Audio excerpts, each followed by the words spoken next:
acting foolish. Try to get them funds up, killing the mic just like I ran and Jules in. Y'all gonna get done up front, knowing that kid with an attitude, but you can't really blame this motherfucker for what he had to do. Damn, I'm about that cash flipping, I'm getting it on and off the market. Not about that VIP, not me, not never been a fan of carpets. All about that RIP for all of my Jesus gone departed. All about that business when I started, I'm about that. Top down all night, you're not ready.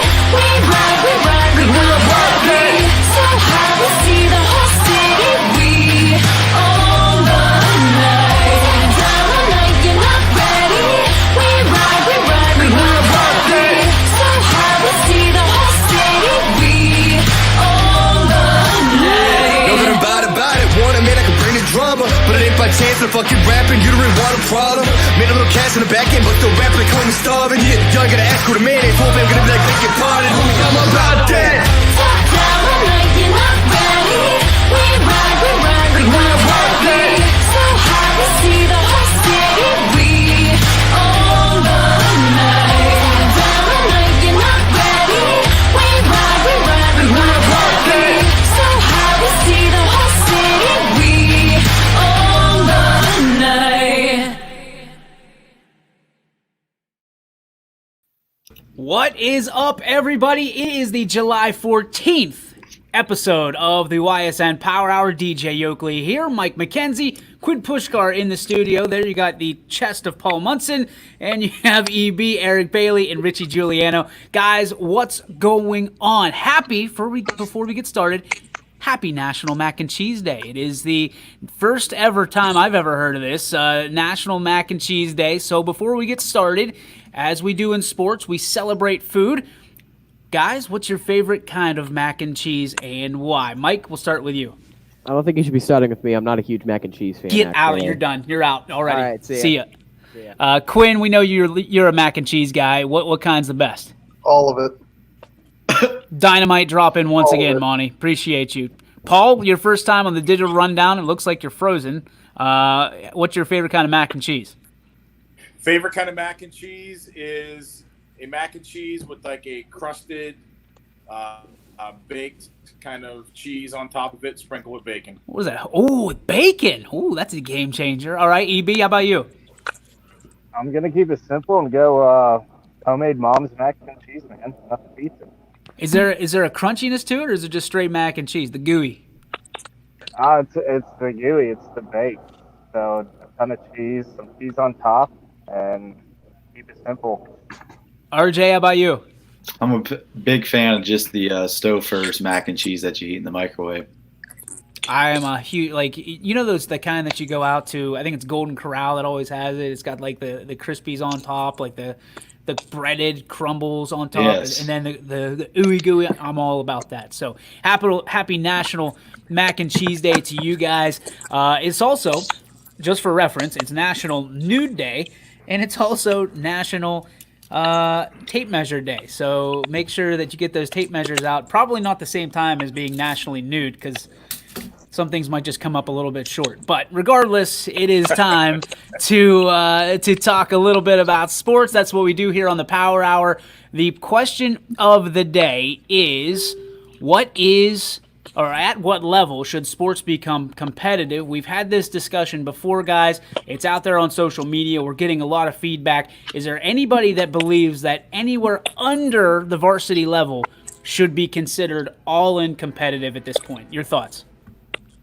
I'm going to stick with my original opinion a while back about the 12-year-old level. I think that's when competitive sports really starts to turn circle, because that's when players start to mature, and that's where you can make your money. I mentioned earlier the Little League World Series is at the 12-year-old level, so I think that's a prime example of how competitive sports can be once you turn 12 years old.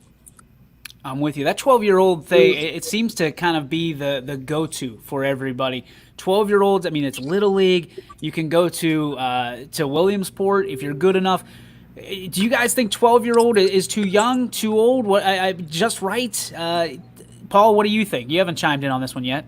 I was going to say, I mean, Richie kind of stole the thunder there. I think 12-year-olds is perfect. I mean, I think that's right where the wheelhouse should start.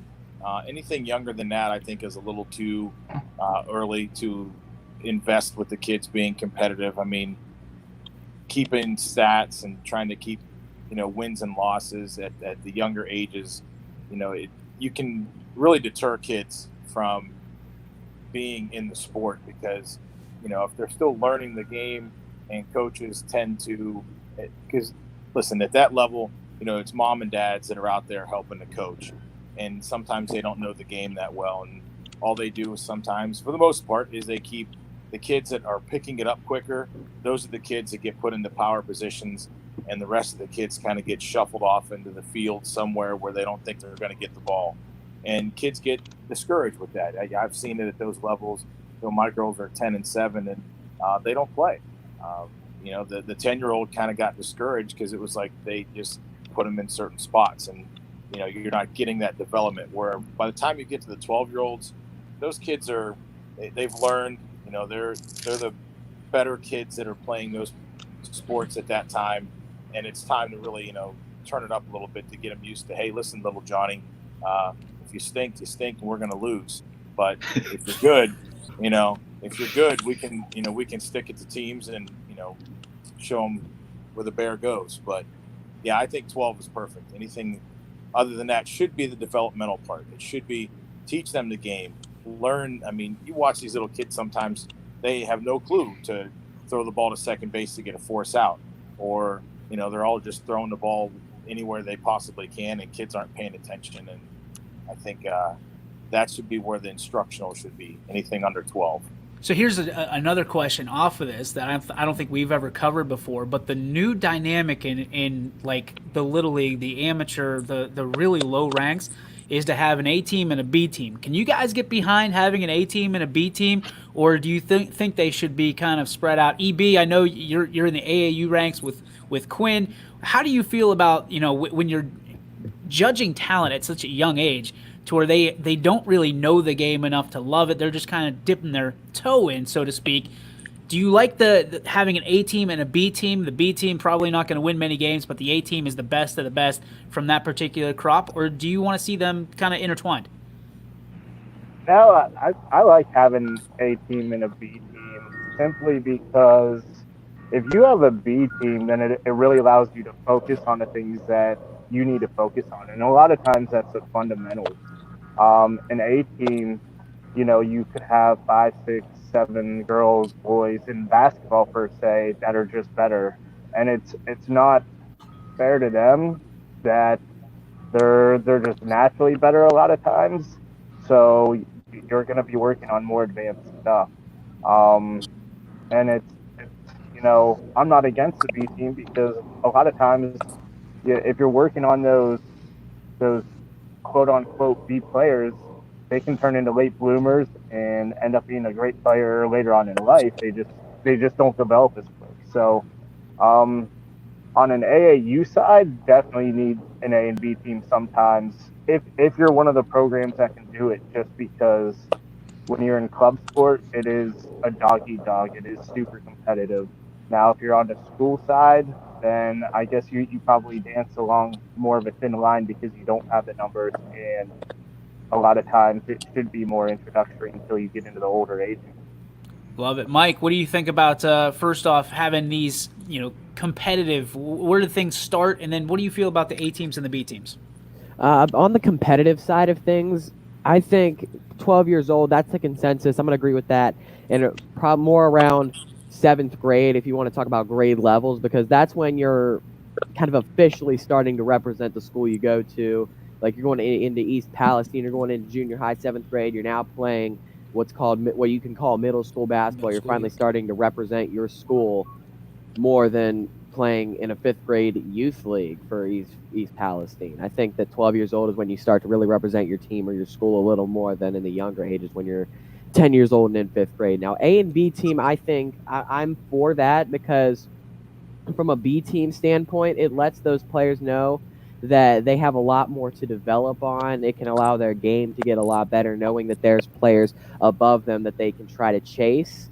And the ultimate goal is for those kids on the B team to be eventually be able to make it onto that A team. And when those two teams are scrimmaging, the B team, they're going to have to work a little harder than the A team because, obviously the A team's more talented than the B team, but it also allows the A team, even if there's a close game on that inter-squad scrimmage, B team, we're better than them, but they played close against us. It can also allow the A team to realize that they can't get too cocky because in AAU on the Ohio Lakers, even if they made the A team, there's still other teams out there that they're going to have to beat. I think it's great for both A and B teams if that's how they split things up from an AAU standpoint.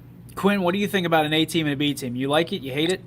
Yeah, no, I'm all for it. A lot of the same things. I mean, you're going to find that me and Eric agree on a lot of stuff when it comes to what we do with the Lakers and how we kind of operate and everything like that. And I think that's why we end up coaching really well together.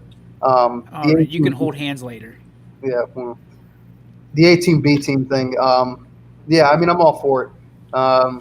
You want your best to play with the best, and it's just kind of how that works. And like Eric said, working on more of the watered down fundamentals and all the little things in basketball that A team might not need really can tie in together with that B team. And I mean, ultimately, you want to build two A teams, even if it starts as AB.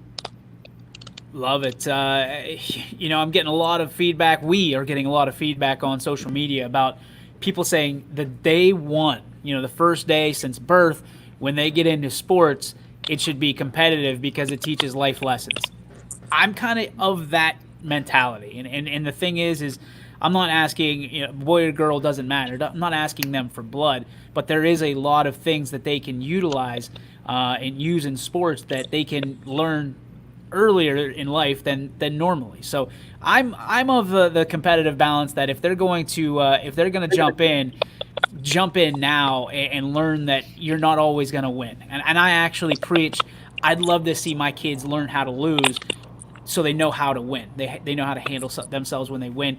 A team and B team, I'm not really crazy about. I like having a nice mixture of players on if there's two teams, having a nice mixture, because you've got to learn how to play and you've got to learn how to handle being not the best in order to promote yourself, propel yourself into that. But you have to play with those players. Like, nobody wants to be the best player on a B team, right? Because then you're the first cut on the A team. So being able to play, my particular opinion is being able to play intertwined with great players and players that need help.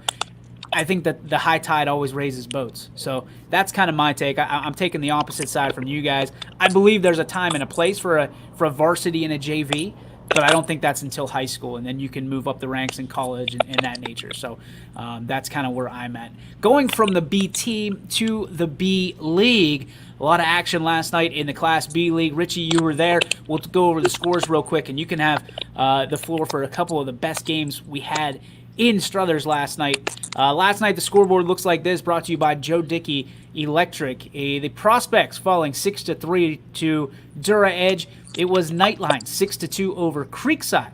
Then it was the Astro Falcons, a big game, 1-0 over Ballistic, and that one kind of had everybody's eyebrows raised a little bit. Eagleware 4-3 over Roth Brothers. Creekside 6-0 over Dura Edge, and the Avalanche getting a 2-1 shortcoming by the Whiting Roll-Offs. Richie, you had a couple of those really, really nice games. Tell me what you saw last night.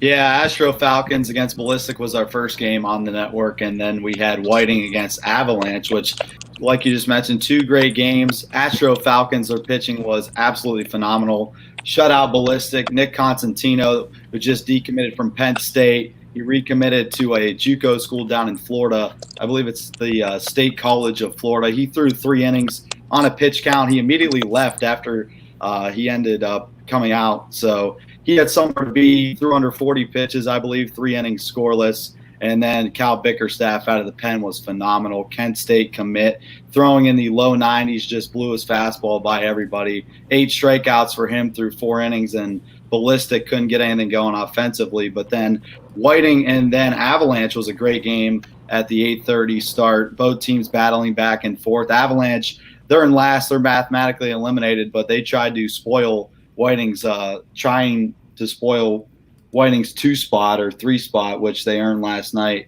Zach Phillips was the winning pitcher, 5 and a third innings pitched, just gave up 1 hit, 1 run, and that ended up being the difference on a Gavin Woolley 2 RBI single. So that's what I saw last night. 2 great games, and Whiting now has that 3 spot over Roth brothers. They play for the final game of the season, so that'll be interesting to see what happens there. I'm really interested to see. I mean, Ballistic really has come onto the scene in a big way. I'm excited to see what essentially they can bring to the table. Going toe to toe with the Astro Falcons is a feat, and to lose 1-0 is something that hasn't been done a whole lot this year. So Ballistic kind of showing their hand and showing their kind of what they're made of, if you would, late in the season. So I'm excited to see what Ballistic can do late in the season and see if they're going to be a legit contender for years to come, which I think they will be. There's a lot of coaches that feel the same way. Class B, again, we'll have it tonight. Ron Potesta will have the call. It is Tuesday, so he will have the call from Scene 1, and, of course, Andrew Fallett will have the other games on Scene 3. Now we turn to the national headlines and a couple of stories that are similar but not the same. We'll start here regionally with the Cleveland Browns, and Blonde Beckham is back. He dyed his hair once again. He's back, and he says this time he's trying to kill guys out there. He feels like he's been disrespected. We've got some Browns fans in here. Guys, is OBJ, is this all talk, or do you think he's going to show up on the field? I don't know. I mean, he's come out with wild statements like this before, and who knows? I mean, it just all depends on what he wants to do. Jarvis Landry beat him big time last year. He was our number 1 receiver, so it depends on him whether he wants to turn this season around or not. Quinn, OBJ's your guy. Are you leaning on him? Are you expecting him to have a big year? And is it all because he went back to blonde? No, his hair does not matter. He's still going to put up 1,000 yards. It doesn't matter what color his hair is. But does that 1,000 yards equal a good season for the Cleveland Browns? And is he going to kill the rest of the competition? It doesn't matter what he does. Baker does. Because Baker has to get him the ball. I mean, you've seen it before. He put up 1,000 yards, and they stink. So, TB, are you a Browns fan? I'm not a Browns fan, but obviously I follow both the Browns and Steelers. I mean, it's simple.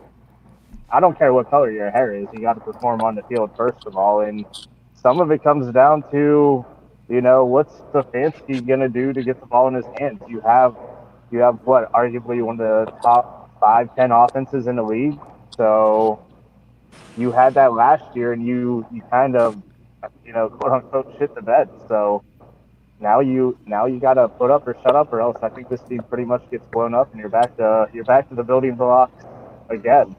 Paul, you're kind of a neutral party here, being a Raiders fan. Do you buy into the hype of OBJ, or is this just talk? I think he's drawn more attention to himself, and he's done that in years past. And by him doing that is, he's still going to put up some yards, but he's getting double teamed a lot. So they need more people around him. That's why Jarvis Landry becomes the leading receiver for them last year, because he's drawing single coverage where Beckham's covering, getting 2, and the more he talks, the more he's going to draw attention to himself, and they're going to okay, well, we're going to shut you down again, and other guys are going to have opportunities around them, and they need to take advantage of that. So I'm of the old school of keep your mouth shut, perform on the field, and do your job. Act like you've been there before, and do what you're supposed to do, instead of let's showboat and dye our hair color, and let's do it 3 different colors and look like a fool, and go out there and just half-ass it. That's what gets me, is because get out there, perform, do your job, do what you're supposed to do, is get your team wins, get victories out there. Let's get the team out of the basement, because that's one team throughout the entire National Football League that has such a die-hard fan base. Cleveland sports in general, I mean, they want to have a winner at some point. And, I mean, if the Browns could win and make the playoffs, I mean, that town would explode. Probably not in the ways that, I mean, you're probably not lying, but probably it would explode. They'd burn it down. A couple questions for you, Paul. Number one, you're on your front porch. We can hear the wind chimes. Is anybody in your yard that you can tell them get off your lawn? No, not yet. It just seems like from that answer, I don't care how many colors your hair is. Yeah, you're ready to yell at somebody to get off your lawn. Like you're ready. Yeah. Like that guy that you kind of you're riding your bike and you're trying to swerve over a little bit. Get off my There was lawn, a you guy damn who rode by kids! a minute ago on his bike too. Yeah, And give he him was hell, driving with man. One hand. He almost like swerved into the yard. You're right. Give him hell. We're going to go from old school to new school. Mike, what do you think about OBJ's comments? Do you even care as a Steeler fan? I don't care because I know it's probably going to be the same result as it has been in years past for Cleveland. I don't care if OBJ puts up 2,000 yards. I don't think Cleveland's going to pick up victories because it takes a defense and an offense to win a football game. It doesn't matter if you have Odell who's getting double covered, which allows Jarvis Landry to put up the numbers he did as a wide receiver one for Cleveland last year. I don't care what color your wide receiver one's hair is. I don't care if you're passing out hundreds at an LSU title win like Robert Swick had just put up.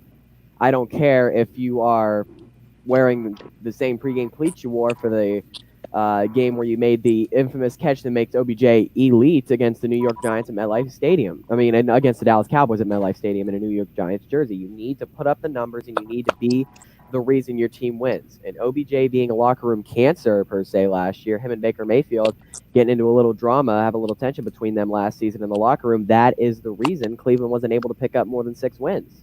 Michael Page with a great comment here. I mean, in all honesty, he says, quote, in all honesty, I think he's going to want out of Cleveland this year. He's a big volume guy and too many volume guys on that team. We've said this for, the last 3 years, that there's only one ball to go around. Do you think this is the year that the experiment in Cleveland goes wrong? It always goes wrong. Well, but I think that it's going to be given another year because Kevin Stefanski is going to be the 15th savior of Cleveland football as the head coach. They're going to want to give him another year, and then they'll decide to fire him after it blows up this year and OBJ wants out. Now it's, okay, we still have Jarvis Landry. Let's let him perform. Then he gets the attention. Then Baker Mayfield throws 30 interceptions. I can see Richie getting pissed off down below. He's already getting fired up about the Browns. Richie, do you have a rebuttal to what Michael said? I mean, I don't know. OBJ's already come out multiple times this year and says he wants to stay in Cleveland after circling the Browns should trade him after his performances. So, I think he likes in Cleveland. He likes the guys around him, even though the other guys outside in the NFL think that he's a cancer in the locker room. I don't know if we lost Richie there.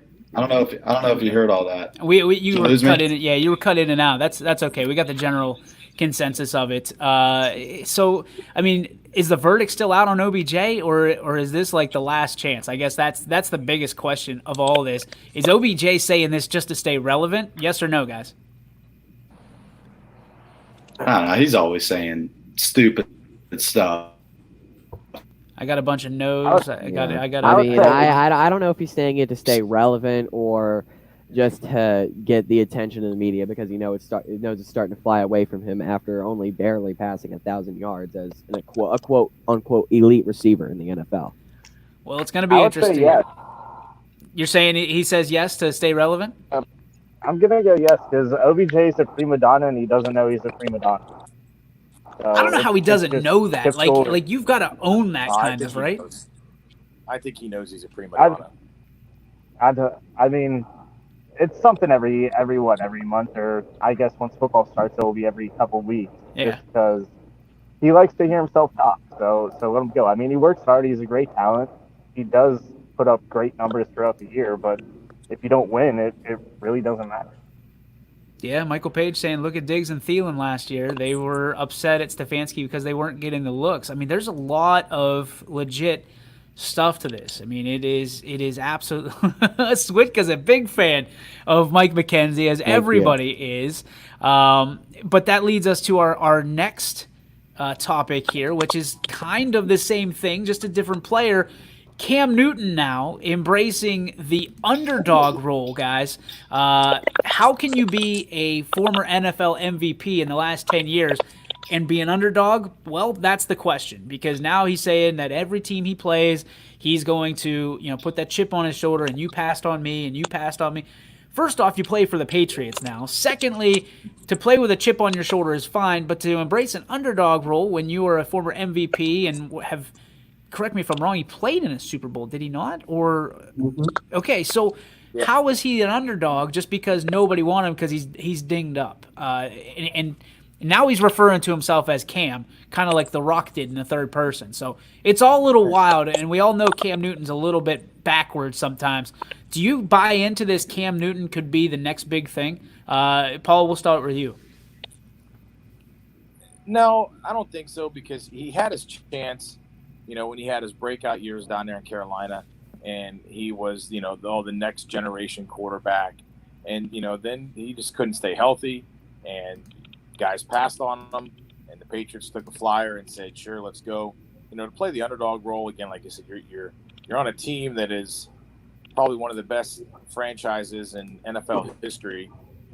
You're not going to get too many people buying into that you're the underdog kind of thing. I can see him having a chip on his shoulder, but again, he was one of those elite guys for a long time. And when guys get to that status and they notice that they're starting to slip down a little bit and they're not there anymore, they've got that complex that like, wait a minute, I was a superstar. Why am I not a superstar anymore? And they want that. They want people to look at him like it's kind of like that. Look at me. And plus, the position he plays, you're a quarterback in the NFL, and he's going to be a starting quarterback. So only one of 30, 32 guys that are going to be starting quarterbacks in the NFL. And it's those guys when they hit that superstar level, that their mindset is so much different than your regular offensive lineman or guy who's out there just grinding through as a regular NFL player. And they have that kind of inflated head a little bit. And, now he's like, oh, everybody wanted to doubt me. I'll show you. Well, you've been there, done that. Just prove yourself. Don't have to come out and talk again. Like Beckham wanting to talk just to get his name and his face out there again. Just prove your worth. Go prove that you were, that they made a mistake passing on you, but go do it. You don't have to talk about it. Talk is cheap, right? Absolutely. Q, what do you think from a Cam Newton perspective? Does he have a chip on his shoulder again? Does he have to prove everybody wrong, or is this again just a little bit of chatter?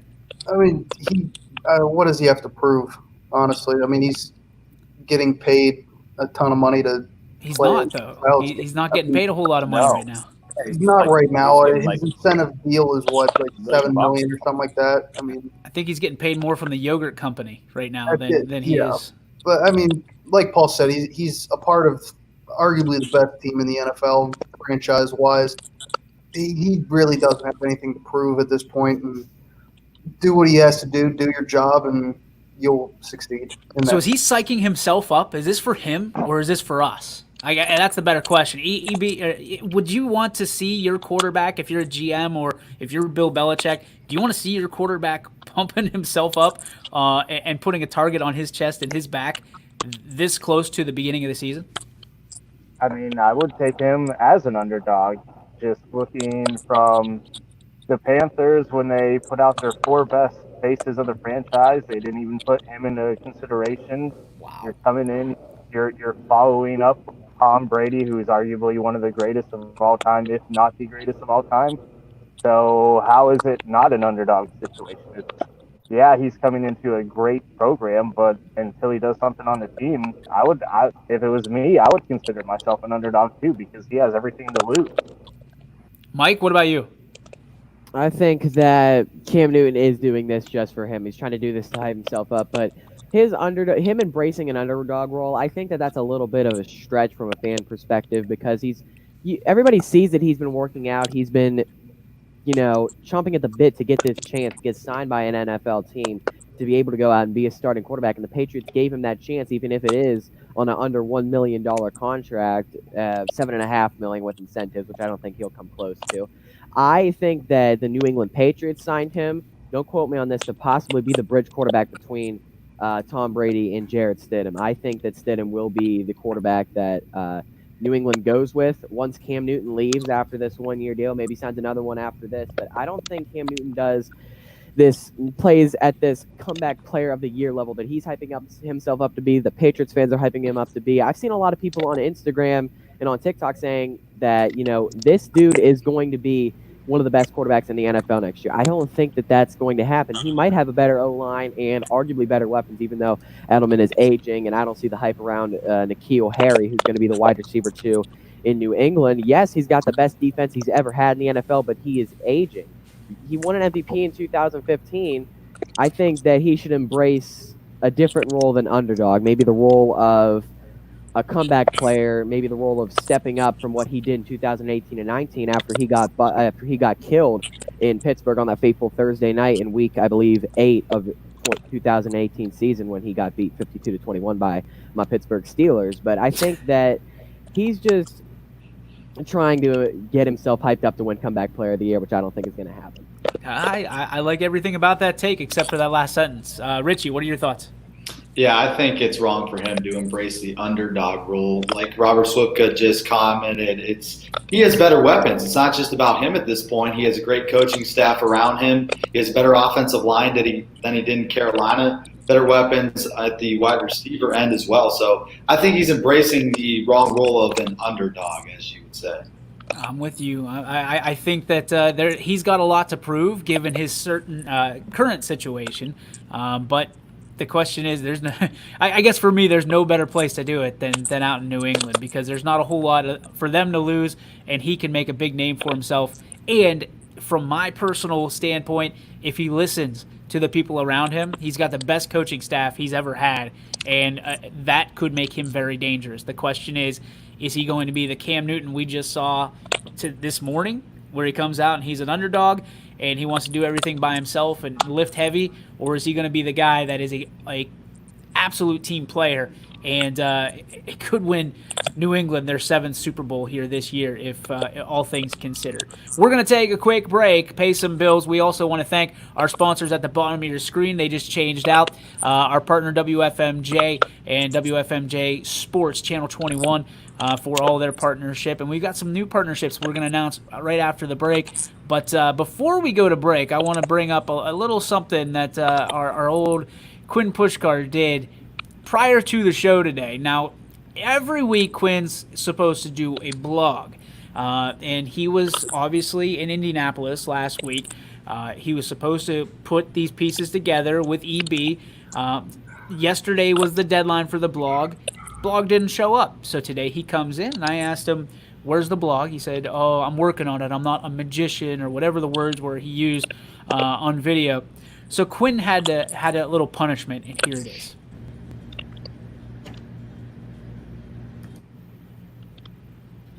Maybe.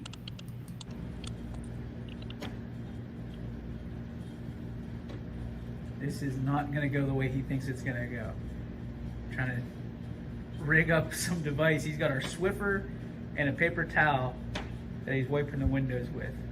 Refuses the squeegee, refuses the ladder because he doesn't like heights. I got a feeling, well, that's not looking too bad. We'll see how it goes. To be continued.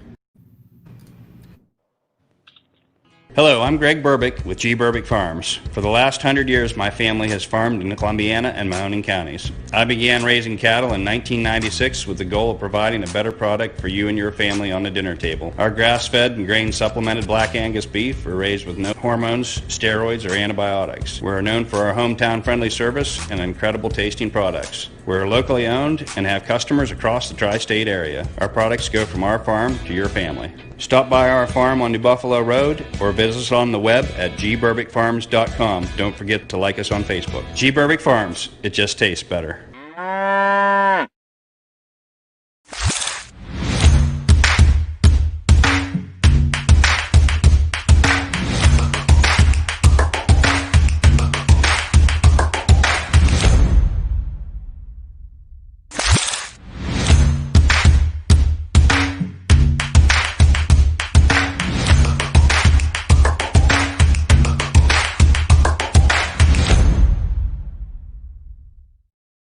And welcome back to the YSN Power Hour. Got a couple guys. Well, holy crap, we got 3 guys missing from the show. MJ's joined us instead of Quinn Pushkar. He's probably said just as much as Quinn has today.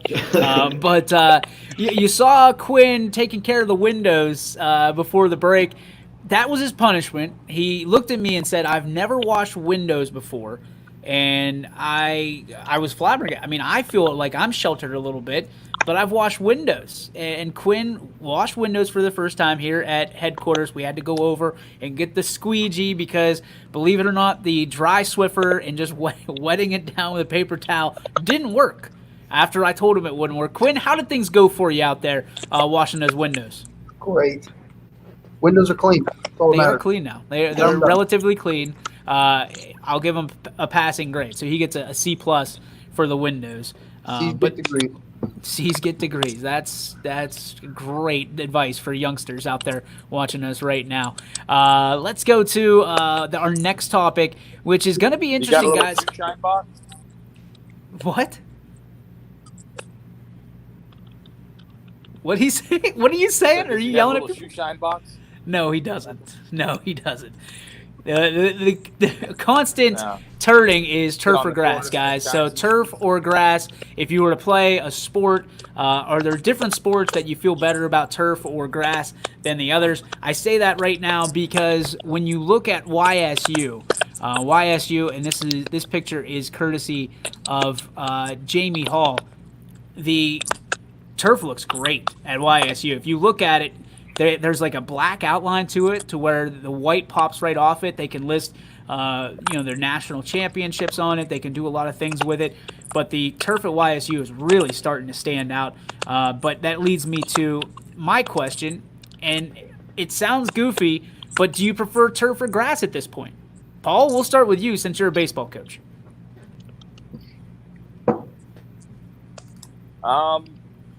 Well, I'm kind of 50-50 on it. I know it sounds crazy. Like for the truest coach in me, and as a player when I played high school sports and stuff, grass was always the best.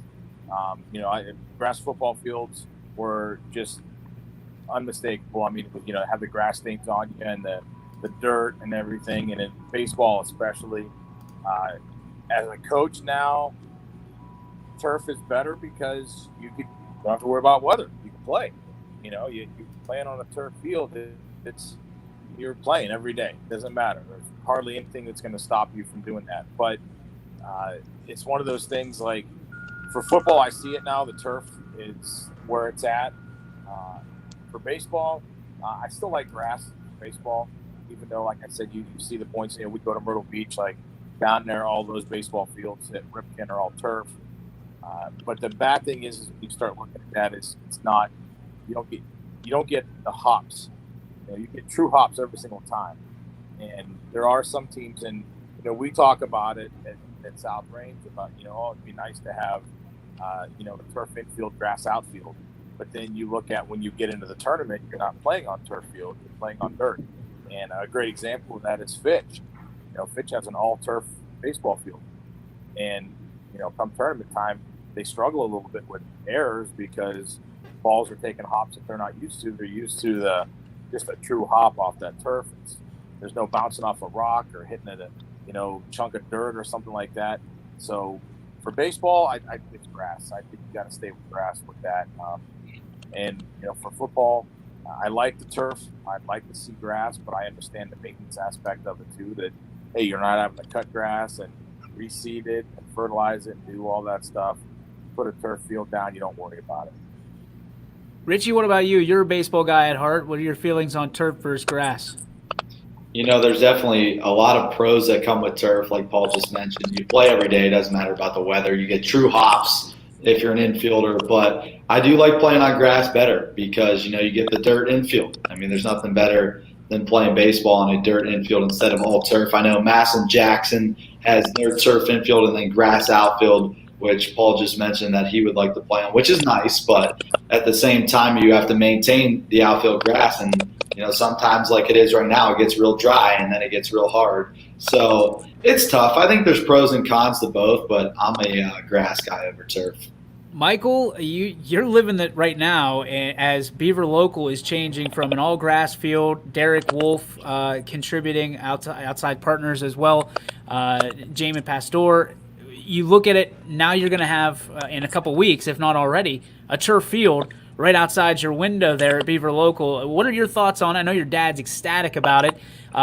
Do you feel like it's a good situation for the Beavers down there? I feel like it is a good situation because in years past, 2018 mainly, there was a lot of weather, a lot of rain that was tearing up the grass field, and it made conditions very tough to play. I remember specifically the Bel Air and Buckeye local games. It was a very muddy scene, to say the least, at Beaver Local. The field was just completely ripped up. I think for football, turf is better because the field isn't ripped up. You're not getting mud all over your white jerseys. I mean, of course, football players would love that. They love playing on grass fields. They love to get all dirty, get on the ground. But I think football, it's better for turf. Baseball, it's definitely better for grass, even if turf allows true bounces. I, as a baseball player, love playing on a grass field. But for football-wise, especially out of Beaver Local, I think they're getting ready to install the turf the next few days here. They'll have it finished by the end of the month, if I'm not mistaken, a couple of weeks at the end of July. Football, turf, I'm going baseball for grass, though. I think there's 4 or 5 of our schools that are getting turf installed this year. I know Beaver Local, Edison, and Crestview right off the top of my head. We moved to the basketball boys and the Capri Sun kid up in the corner. Guys, you don't care either way, I'm sure. But what's more aesthetically pleasing to you? Would you rather see a turf field or would you rather see a grass field when you walk through the turnstiles? Hey man, I played football, so I mean, I think my ankles would appreciate turf more, but growing up in the early 2000s, late 90s, I'm gonna have to go. Grass is like part of my heart and soul. So and you're a Salem boy, playing right? on grass. No, I graduated from Columbiana. Oh, you're a Columbiana guy. Okay, I was gonna say I mean, and they're all grass out there still. Yeah, I mean we're only one of 2 schools that still play in a public park. So Yeah. I mean playing on grass it's natural. I mean, granted, our practice field in Firestone Park was like practicing on cement. So when we actually got to play on real grass, it was phenomenal. But I guess for injury's sake, probably go turf, and it's the new trend. But my heart and soul says you got to stick with grass. Quinn, what about you? Yeah, it's turf for me. Being at YSU, I got to be on the old football field and stuff like that, and the amount of, I guess, technology, I guess, would be the way to say it, that goes into the field turf and all that stuff nowadays is just incredible. And it's the closest to grass that I think I've ever seen isn't actually grass, is what they're putting in at YSU right now.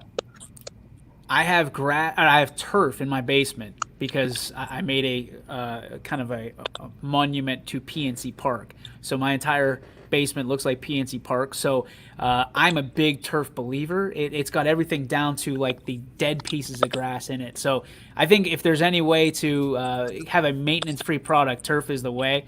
And I know baseball isn't necessarily ever going to be all turf. I think there is something to walking into the smell of the freshly cut grass, the smell of a baseball field. There's something to that, you know what I mean? Whenever they drag the field, you get a little bit of that dust up your nose, and it just speaks baseball. So I'm with you guys. I like the natural for baseball, and I like turf for football. That being said, let's change gears completely. Tonight, I don't know if you guys heard about this, Jamal Crawford is going to drop a documentary at 7 p.m. tonight. We've already seen so many documentaries this summer because of the situation with COVID. This is about the time that the Jordan doc was supposed to drop. If there was a documentary right now and you could pick anybody locally and then anybody nationally, who would you want to see a documentary about? Just a person, not a team, just a person. We'll do locally and then nationally. Richie, you might have an idea. Talk to me about who you'd like to see a doc on. I'd love to see Lynn Bowden as a local documentary because of all the struggles that he had to go through as a kid and transferring high schools to go from Liberty to Warren G. Harding and everything that he did at both schools. I know he's viral on social media for his 100-yard punt return for Liberty and then moving over to Warren G. Harding. So I think that'd be a great story. And then he ended up going to Kentucky, playing really well there, even though a lot of people thought that he wouldn't make it. And obviously getting drafted this year and going into the NFL. So I think that would be a great local documentary. Nationally is a little bit tougher, but I would honestly like to see one, and I know it's coming up at some point on LeBron, just because of what he's meant to me in the city of Cleveland and everyone around him. So I'd like to see the good and the bad about LeBron James, because I know there is a little bit of both, but I've only really seen the good out of him, so I'd like to see a little bit of bad. Mike, how about you? I was just going to say the exact same thing Richie said. I want to see one on Lynn Bowden playing for 2 local schools here in Liberty and Warren G. Harding, making it to Kentucky. The famous game he really had there was the bowl game where he had to play quarterback, and he had started the season as a wide receiver. He's a very versatile guy. He went through a lot of struggles here locally and was the 16th pick in the 3rd round, going to play for John Gruden in a Las Vegas Raiders uniform. I'd love to see a doc on Lynn Bowden. And nationally, that's a little tougher.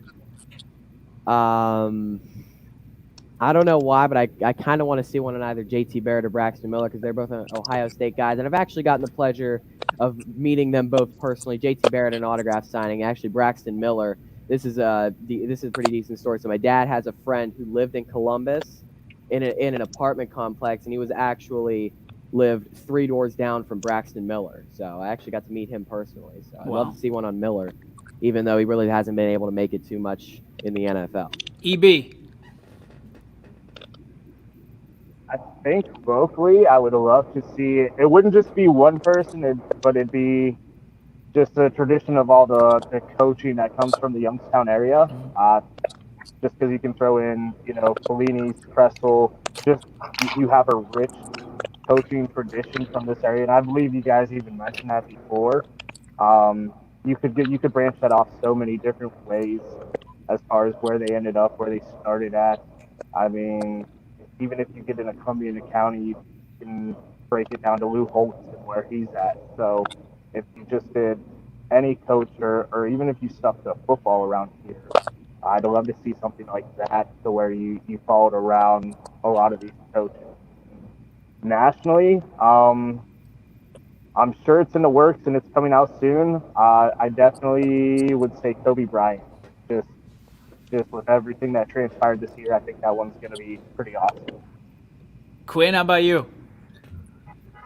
I would say locally, probably Maurice Claret. I would like to see something about him. Going through everything, not just at Harding and Ohio State and everything that kind of fell apart for him basically afterwards. But then everything that he's done to come back from it all and kind of make it into what he's doing now. I think that would be something good to see for the local area. Nationally would be tough. I mean, I wouldn't mind seeing something about like Coach K, or like maybe Gino Auriemma on a UConn, one of those like elite coaches, just kind of see what they have done to get to where they're at. Very cool. Paul, what do you think? Mine's kind of a mix between local. I say local, like, Northeast Ohio a little bit, and definitely on the national level.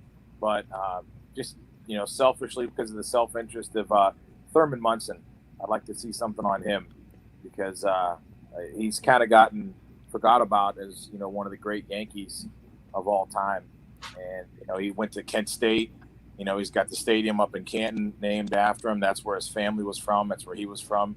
And, before Derek Jeter, he was the last captain of the Yankees. So, just kind of going through the 70s Yankee baseball and stuff that he was a part of, and the different personalities that he had to deal with as being that captain on that team with, Reggie and a handful of those other guys. So I'd like to see something on him. Nationally? I mean, I guess that would he'd be national, I guess, too. I mean, because he was a Yankee. So, I mean, I guess if you want to throw a local one in there, I get, obviously the go-to for me. But I'd like to see a nice one about Pavlik. Ah, you son of a gun! You son of a gun! Yeah. So I mean, just because of you're about as cool as Toby Flenderson. Yeah, him and because him and my brother and him were real good friends, and it was neat to see him in the younger days of, like, not knowing exactly who he was and the come up of him. So It'd be nice to see that one of those two. Even though I think there's kind of been a sort of a small one, but a really good one out there would be nice. Yeah, I think Kelly would have one heck of an opportunity to tell his story, and I feel like I'm a good friend of his, and we've talked off the record about some of the things that he's gone through, and he said a lot of stuff about, when we were sitting there having fun as teenagers and young 20-year-olds, he was training and putting in what he had to do to be a world champion. And I'd love to see the story and the doc about Kelly. But since you stole mine, I'll go a different route, and I would love to see a documentary on a couple of the Class B coaches, one being Don Pletcher and another one being Tommy Otto. Because he's gone. I mean, Tommy's been. I think it's 20. Man, he's going on a lot of years in the Class B league. He's seen a lot of stuff, and he's been a lot of places and helped a lot of kids. So I'd love to see kind of the tree of juice, so to speak, and see who's been a part of him. And if you play for Juice, you love him. If you don't, you despise him. So it's one of those things. Until you get to know the guy, you probably don't like him a whole lot. So he'd be an interesting doc. And I think at the national level, I would like to see a documentary on probably. I know it's been done before, but like LT, Lawrence Taylor, in depth. Like let's go all the way and talk about his struggles. Let's talk about his time in the limelight. I know that he was a Penn State guy, so Michael probably wouldn't watch it. But at the same time, he's a great athlete. People still model their game after him, so I think it'd be fun to see. So that's the documentaries, and kind of going hand in hand is, guys, I don't know if you know, but if you're Madden guys, the Madden rankings are out. So I want to ask you, who do you think, from a football perspective, around here would have the highest Madden ranking in the area? And Michael, we talked about it earlier. This isn't being sprung on you all of a sudden. Let's start with you. Your mic's off. My bad. My dogs were going crazy. I didn't want to get any of that going in. But just one thing about the real Madden rankings, Saquon Barkley got very disrespected with a 91. But locally, I think somebody who would at least have a very high Madden ranking. I don't know if is Chase Franken from Columbiana. Was he a senior last season? He was a senior, but that's okay. What ranking would you give him? That he would be locally. I think he would be, as a wide receiver, somewhere very high. I think I don't know if it's a stretch or not, but maybe 95 or above. He'd have very high Madden ranking. Leading receiver of all time at Columbiana High School. He would definitely be a highly regarded Madden player. Well, you just got a new best friend, because Chase is going to love you forever, and so will Mark and Bryce. So hats off to Chase on an unbelievable career and to getting a 95 in the YSN Madden rankings. Quinn, how about you? Yeah, I don't know the area of football as well as I used to. But being at a couple games that I saw with you, if you count Massillon, Washington in this area, I got to imagine that they have at least 4 or 5, hell, maybe 6 guys that are 99s. I mean, their quarterback, wideout, and that running back alone were just studs. I mean, they were absolute studs. Outside of that, if I had to pick somebody in the area, the only one that comes to mind is the running back from East Liverpool. That kid was really good player. I think he's going to YSU, if I'm not mistaken. I would say he'd have to be up there. Richie, what are your thoughts? I don't know. I mean, the games that I did, I didn't really see any standout players, I'd say. But I don't know. Like, outside of Lynn Bowden, can I say, like, a guy that's already graduated? Sure, why not? I'd say, like, play by rules. I'd say, like, Billy Price. Okay. Where would Billy be on your Madden rankings? See, I don't know, like, the Madden rankings like Mike does, because I don't really play Madden too much, but I think he should be pretty high up there on the offensive line. Well, if he was playing NCAA football 13, where would he be? I don't know, maybe like an 83, 84. Okay. I'd take him on our Bowling Green squad. Let's go Falcons. Let's go Falcons. Paulie, what are your thoughts? I can't remember the kid's name, but because I got to see him in person, the game I did with Luke Schuster out at Struthers. Yep. Yeah, man, that one kid. They had two kids that were quick, but the one kid, I can't think of his name. He was the one wide out. When he turned the corner, you weren't catching him. I mean, all he had to do was get around the edge, and the kid was gone. And I remember being doing that game with Luke, and we're both just like, if they get the ball to this kid every single time, they're going to score. And he was just lightning fast. And like I said, for the life of me, I apologize. I can't remember what his name was, but he was just, I mean, that speed would have been 99 all day long. And that kid was just a burner. EB, your thoughts? I would probably go, let's see, if I'm going to keep someone super local to this area, Marco Ferri from Laconia. I think he had, almost 2,000 yards rushing last year, and it was a mediocre year for him.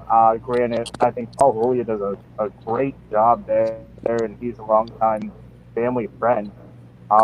So Marco, he totally fits into Paul's offensive scheme, and it's just another long list of running backs Julio's molded, and the kids have had great careers for. And I'm going to throw another one out there.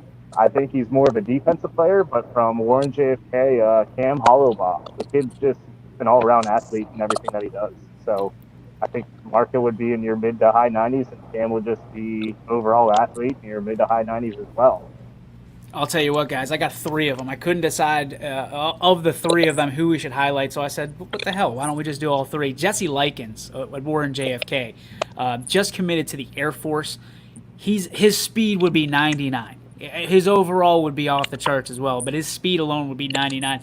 We call him Lightning here at YSN, Jesse Lightning Likens, and the kid flies around the football field. He is going to have a big year if and when they do play football this year. The second one is a no-brainer to me. I haven't been able to see him play in person yet, but everything I've seen on tape has spoken to me. Bo Brungard at Springfield, outstanding.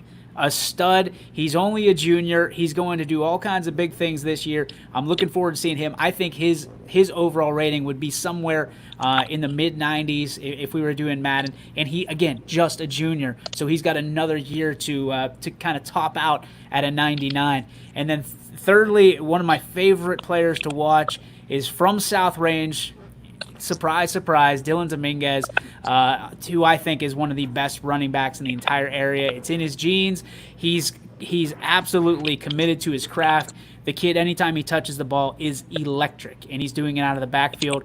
He doesn't have the ability to pass like Bo does. I think Dylan would be 95, 96 easy if we actually did have a Madden ranking. So those are my three. I think we did a little bit of coverage. Obviously, there's people we probably left out. I'd love to see any comments in the comment section about who you think would be one of the top area players if Madden had a high school level game here in the Valley. So I thought it was an interesting topic nonetheless, but very cool. Across the board, we kind of had things going.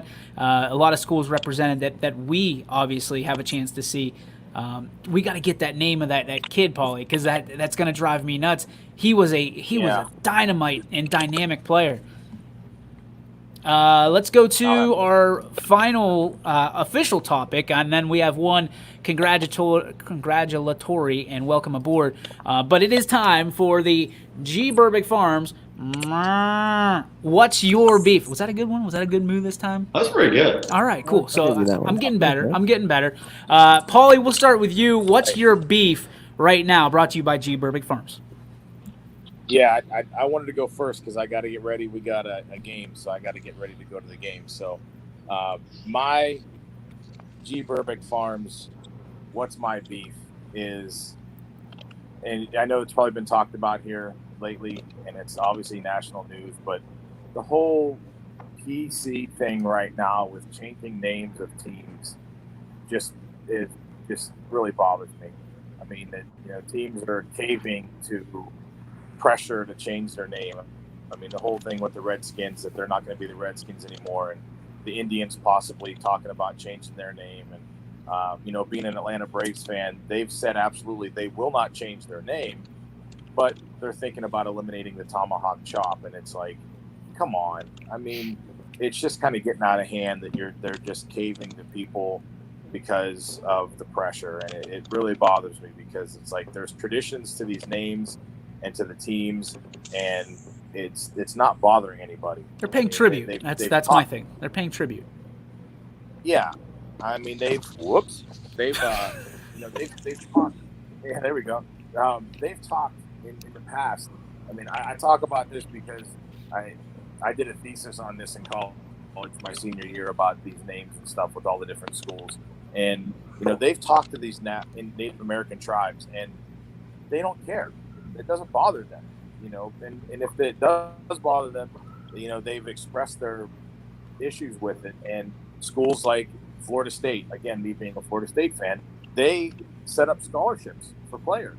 They give a portion of their merchandise to, Seminole tribe down there in Tallahassee. So why can't these other ones do that too with their names? It's something that's really irked me, and it's like, you know what? It's getting to a point. It's just kind of getting ridiculous that, just call yourself the Snowflakes and the Cupcakes, because that's kind of where it's going anymore. Thanks, old man. We appreciate it.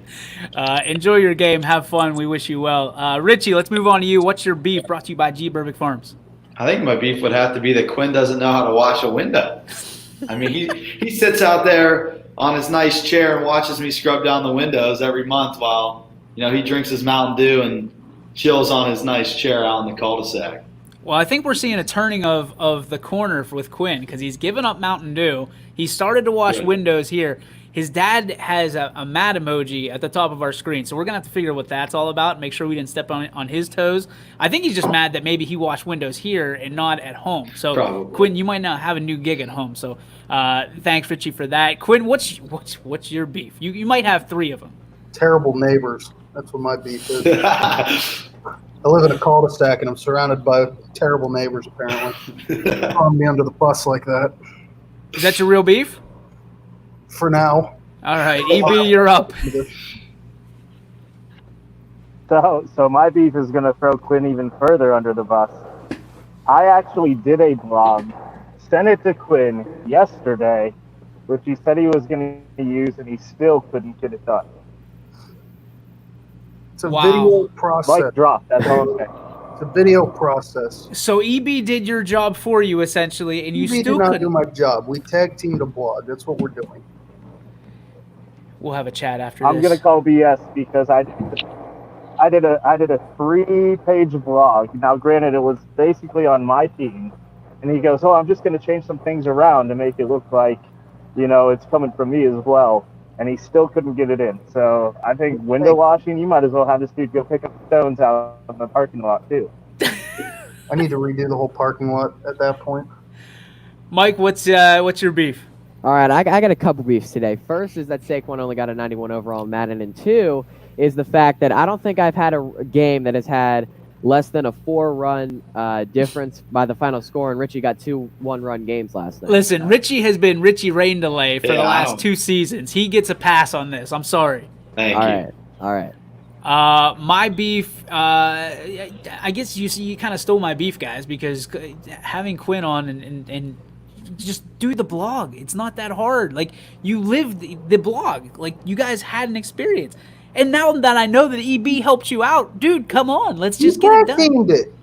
He got his part done, and I'm getting my part done. It sounds like it was about 75-25 from the sounds of it. Well, I'll read it because I've seen your blogs before. So it'll be interesting. I'm excited to read it. We'll have that blog. Also, Scotty's blog, Scotty's Stories, will be up this afternoon as well. That's going to do it for the YSN Power Hour, except for we have a welcome on behalf of all of us at YSN. We are excited to welcome in our new sales and marketing partners, K-Squared. It's Kelsey on the right and Colin on the left. They are our new, talented, and highly enthusiastic partners here at YSN. So make sure you check them out. K-Squared Marketing on Facebook. They do a lot of great work, and they are poised to do a lot of great work for us here at YSN. And finally, the Raider Golf Classic, guys, don't forget about this. Get signed up, the 31st annual. It's going to be on Friday, July 31st. Make sure you sign up, RaiderGolf.com. Sponsored by Nightline. They're still accepting sponsors. They're still accepting golfers. Make sure you get signed up today. Tell them YSN sent you. Guys, that's going to do it for us today. Join tomorrow from 3 to 4 right here on the YSN Power Hour. Thank you guys. Thank you for listening. Thank you to our sponsors. And we will see you next time.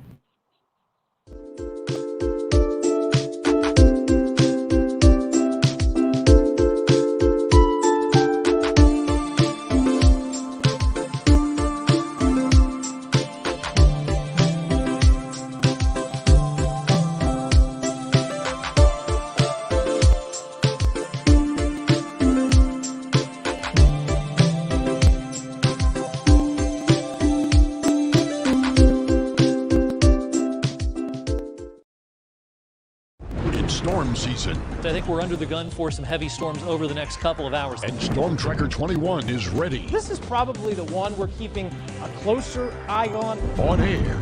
And locally, we're going to have a lot of eyes on our area. Online. All right, let's talk high-risk futurecast and the timing of this weather. On social media and on our app. Day in the showers, I'm keeping my eye on in parts of Columbiana County. Stay ready with Storm Tracker 21.